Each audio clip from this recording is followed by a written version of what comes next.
பணமும் புகழும் ஒரு மனுஷனை எப்படி வேணாலும் மாற்றும். ஒரு சாதாரண நிலையில் இருக்கிற ஒருத்தன் சிறுக சிறுக பணம் சேர்த்து அவனோட வாழ்க்கையில் ஒரு 10 வருஷம் ஒரு 15 வருஷம் அவனுடைய பணமும் அவனுடைய செல்வ செழிப்பும் வளர்கிறப்ப பணத்தினோட மதிப்பை அவன் தெரிஞ்சுக்குவான். பணத்தினோட மதிப்பு அப்படிங்கிறது, இப்போ இந்த சட்டை இருக்குதுன்னா இந்த சட்டை 500 இருக்கும், 2000 இருக்கும், 3000 இருக்கும். ஆனால் அந்த பர்பஸ் என்ன, அந்த சட்டையினோட பர்பஸ் என்ன? நம்ம உடலுக்கு மேலே போடுறது தான். அது அழகாக இருக்கணும், கொஞ்சம் கலராக இருக்கணும். ஸோ இதுதான் பர்பஸ். இது 500 போடுறதும் இருக்குது, நம்ம 2000 3000 போடுறதும் இருக்குது. ஸோ பணக்காரன் என்ன பண்ணுவான்னா, அந்த ஸ்டேட்டஸ் தகுந்த மாதிரி 2000 3000 போடுவான். பணம் இல்லாதவன் 500 போடுவான். பர்பஸ் சேம் தான்.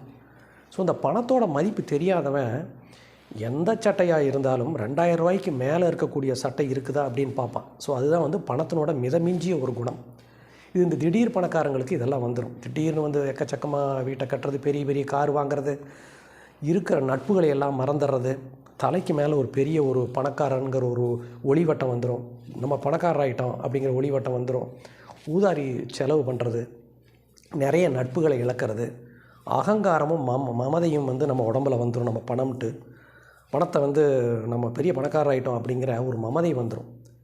இந்த பணத்தோட புகழும் சேர்ந்துருச்சுன்னு வச்சுக்கோங்களேன். புகழ் அப்படிங்கிறது ஒவ்வொருத்தரோட திறமைக்கும் சமுதாயத்தில் கிடைக்கக்கூடிய பரிசு. புகழை நம்ம விலைக்கு வாங்கிக்கலாம், அல்லது புகழ் தன்னை போல் நம்ம கழுத்தில் மாலையாக விழுகும். தன்னை போல் நம்ம கழுத்தில் மாலையாக விழுகிற புகழ் பார்த்திங்கன்னா அது நல்லவர்களுக்கு மட்டும்தான் விழுகும், மற்றவங்களுக்கெல்லாம் விழுகாது. அல்லது புகழை நம்ம விலைக்கு வாங்கிக்கணும். இந்த புகழும் இந்த பணமும் ரெண்டாக சேர்ந்துருச்சு அப்படின்னா ஒரு அகங்காரம் பிடிச்ச மனுஷனாகவும், இந்த சமுதாயத்தில் ஒரு முரட்டு மனுஷனாகவும், மற்றவங்களை மதிக்காதவங்களாகவும், தன்னை விட கீழ்நிலையை உள்ளவங்களை எப்போதுமே பார்த்திங்கன்னா ஒரு துச்சமாக மதிக்கிற மாதிரியான ஒரு நிலைக்கு வந்துடுவாங்க. இந்த மாதிரி சமயத்தில் அவங்க கூட இருக்கிற நட்புகள் விலக ஆரம்பிக்கும், உறவுகள் விலக ஆரம்பிக்கும். அவங்கள பார்த்தாலே ஒரு பய உணர்ச்சி வந்துடும்.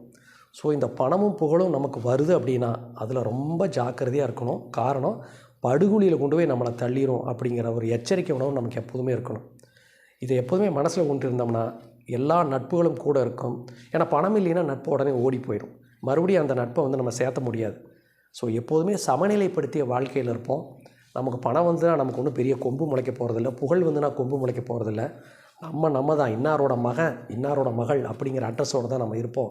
அப்படிங்கிறது எப்போதுமே மனசில் வச்சுக்கிட்டு நல்ல மனிதராக இந்த உலகத்தில் வாழ்கிறதுக்காக பழகிக்கணும்.